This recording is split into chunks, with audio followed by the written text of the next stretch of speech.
Buenos días, yo soy Jorge Vázquez Chaparro y mi equipo está conformado por Guillermo Alejandro, Eduardo André y Laura Elena. En este póster nosotros analizaremos la celda galvánica para ver si puede llegar a sustituir al combustible fósil. Sí, además de que lo compararemos con diferentes tipos de energías, como lo son el hidrógeno, el gas y el diésel o otros tipos además. Entonces, primero explicaremos un poco el concepto de celda galvánica. Una celda galvánica se compone por dos placas, un cátodo y un ánodo, donde una de estas será un agente reductor y otra un agente oxidante. Estas placas, por medio de reacciones redox, crearán un flujo de electrones, el cual nosotros podemos aprovechar como energía. Este tipo de celdas usualmente se utiliza para las baterías. Nosotros para este proyecto utilizaremos una celda galvánica que utilice cobre, el cual será el agente oxidante, y magnesio, el cual será el agente reductor. Esta reacción producirá un voltaje de 2.54 volts a 25 grados mol a una atmósfera. En la siguiente tabla podemos observar una comparación entre las distintas fuentes de energía que se utilizan en los diversos motores de un automóvil. En esta tabla también tenemos varias categorías. Por ejemplo, el consumo energético, el cual es la cantidad de energía que gasta un automóvil por cada 100 kilómetros. El consumo energético total, que es la cantidad de energía que gasta en total. El costo que tiene el auto por kilómetro y el tipo de batería. Por ejemplo, el automóvil de diésel que usa las celdas húmedas. También tenemos si es ecosustentable. Por ejemplo, el eléctrico, sabemos que sí es autosustentable porque no utiliza combustibles fósiles y tampoco genera muchos desechos. En el caso de las ventajas, podemos ver que el auto de celdas de hidrógeno solo producen como residuo vapor de agua, por lo que no son contaminantes. Además, recargan el hidrógeno y el oxígeno, es muy fácil y muy rápido. En el caso de las desventajas, tenemos que el auto eléctrico tiene ciertas desventajas como una menor autonomía y un precio elevado. En esta parte encontramos una descripción de los métodos de generación eléctrica para automóviles. Encontramos 4 tipos de fuentes, los cuales describimos en esta tabla y acá más adelante mediante diagramas. El primer método de generación de energía eléctrica es el de celda de combustibles. La celda de combustible funciona a través de la electrolisis del hidrógeno. Es un conjunto de celdas conformado por 2 electrodos y una membrana, además de un par de catalizadores para facilitar las interacciones entre el hidrógeno y oxígeno. Esta celda se conforma de 2 entradas, una de hidrógeno y una de oxígeno.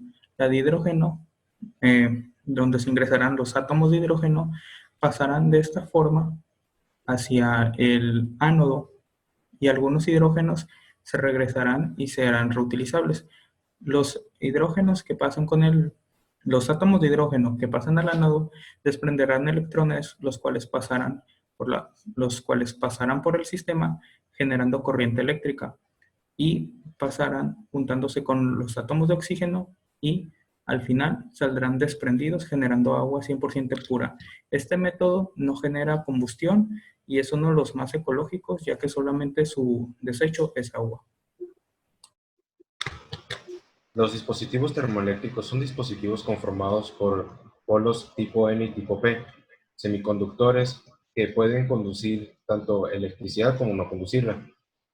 En especial, los dispositivos termoeléctricos tienen semiconductores que dispersan muy bien el calor y que conducen muy bien la electricidad. Se basan en el principio Peltier-Seebeck, especialmente en la parte del Seebeck, en la cual al introducir calor, el calor aporta energía extra a los electrones, los cuales brincan de la parte N a la parte P, causando un movimiento de electrones y por lo tanto una corriente. Las celdas galvánicas son dispositivos conformados de 2 placas disueltas en una disolución, unidas por un puente salino y por un circuito externo. Se conforman por las placas del ánodo y el cátodo, las cuales cada una están sumergidas en una disolución ácida, y las disoluciones están conectadas a través de un puente salino, el cual se va a encargar de neutralizar los iones que queden sueltos, mientras que las placas están unidas a través de un circuito externo, la cual se encarga de mover los electrones.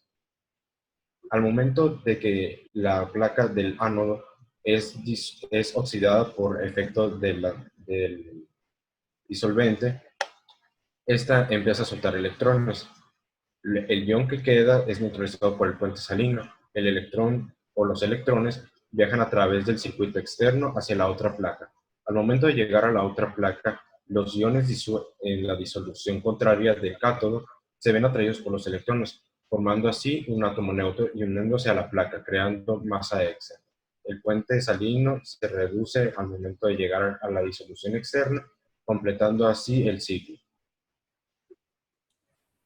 Bueno, las celdas solares funcionan a través de la luz ultravioleta que llega desde el sol a través del efecto fotoeléctrico. Los paneles están formados por celdas solares, las cuales están hechas en su mayoría de silicio. Tienen dos tipos de semiconductores, los tipos N, donde sobran electrones, y los tipos P, donde faltan electrones.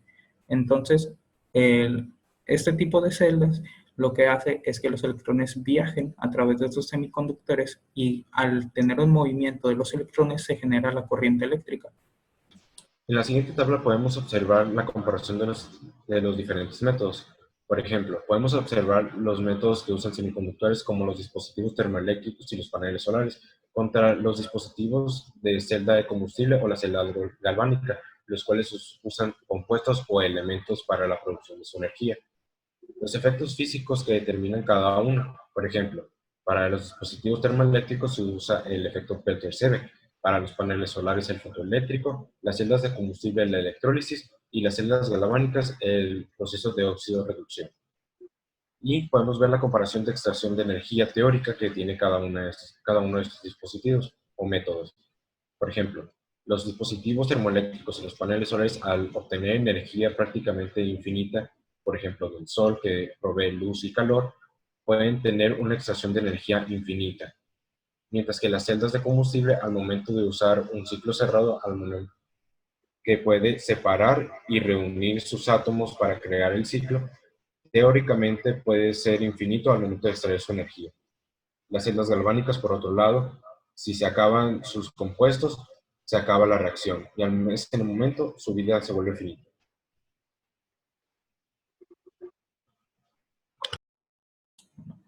Como conclusiones, mi conclusión, yo soy Eduardo Montes, es que cada fuente de energía tiene sus diferentes impactos en el medio ambiente. Si bien hay fuentes de energía las cuales producen mucha autonomía en la energía, como las ya convencionales que vienen de fuentes fósiles, y estas, si bien nos dan mucha autonomía y son muy fáciles de conseguir, pero contaminan demasiado. Y ese es el gran problema que ha venido trayendo durante muchos años, ya que se ha venido generando una gran contaminación. Pero en cambio hay nuevas tecnologías que han permitido generar nuevas fuentes de energía eléctrica, las cuales nos permiten conseguir energía sin tener tanta contaminación. Yo soy Jorge Vázquez y mi conclusión fue que pues este tema es muy interesante.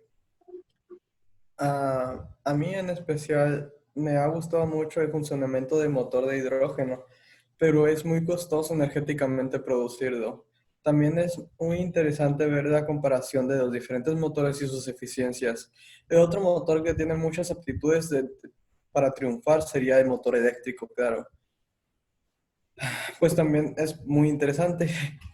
También en este proyecto me ha parecido muy padre, pues gracias a este proyecto he aprendido cómo se utilizan, o bueno, qué es lo que pasa dentro de una batería. Mi nombre es Laura Osuna y durante este periodo pude comprender cómo el ser humano es un ser que es capaz de cualquier cosa. Sin embargo, como especie debemos estar conscientes que para poder lograr cada vez una mejor tecnología, hay aspectos muy importantes que deben ser considerados, tales como el impacto ambiental y el económico, así como el social. En este caso, al ser una industria tan importante actualmente, las empresas automotrices tienen que ser una de las más implicadas en la iniciativa de volver nuestro planeta más sustentable, lo cual afortunadamente se está logrando con sistemas como las celdas galvánicas o los autos híbridos. Mi nombre es Guillermo Jiménez y puedo concluir que todos estos métodos tienen un impacto ambiental debido a que tienen un proceso lineal de fabricación, uso y desecho, el cual tiene impacto en el ambiente. Durante estos métodos de investigación podemos observar que se pueden comparar diferentes métodos en sus diferentes fases, por ejemplo. Se puede ver que hay algunos que tienen menos impacto al momento de su uso, pero más impacto en su fabricación o su desecho. Por lo tanto, es conveniente hacer la comparación entre todos estos métodos en sus fases para poder determinar si es o no es viable el uso de uno u otro método y cuál podría ser mejor para el planeta.